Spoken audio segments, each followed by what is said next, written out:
আজকে আমি তোমাদের সঙ্গে শেয়ার করব পাবদা মাছের রেসিপি।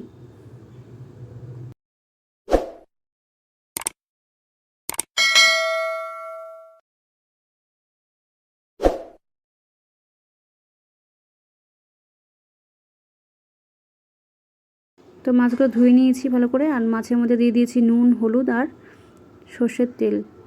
তো মাছগুলোকে আমি এবার ভালোভাবে মাখিয়ে নেব।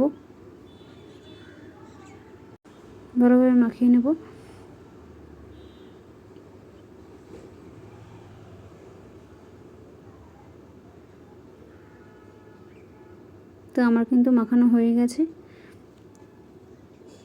তো এদিকে আমি কড়াই বসিয়ে দিয়েছি, কড়াইতে দিয়ে দিলাম সর্ষের তেল। তো তেলটা গরম হয়ে উঠলে আমি সব মাছগুলোকে ভেজে নেব।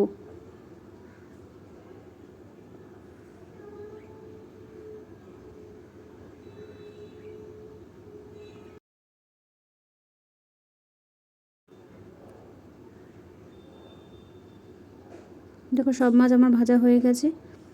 তো এই কড়াইতে আমি দিয়ে দেব কালো জিরে ফোড়ন,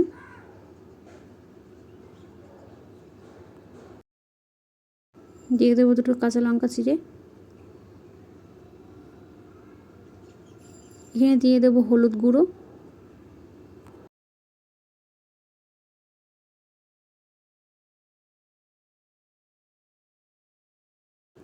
দিয়ে দেবো নুন আর শুকনো লঙ্কার গুঁড়ো।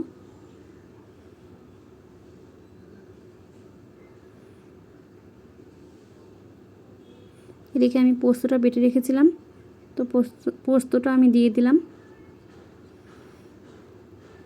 এবার আমি এখানে দিয়ে দেবো কিছুটা সর্ষে,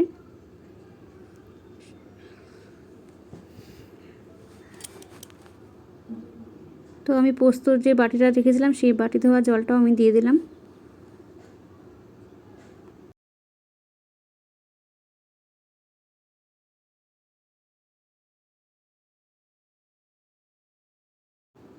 তো ঝোলটা ফুটে উঠলে আমি এক এক করে এর মধ্যে মাছগুলোকে দিয়ে দেবো। তো সবগুলো মাছ আমি দিয়ে দিয়েছি। তো কিছুক্ষণের জন্য ঢেকে দেবো। তো দেখো বন্ধুরা, আমার কিন্তু পাবদা মাছের রেসিপি রেডি হয়ে গেছে। আশা করি সকলের ভালো লেগেছে। ভিডিওটা ভালো লাগলে লাইক, কমেন্ট ও শেয়ার করে দিও।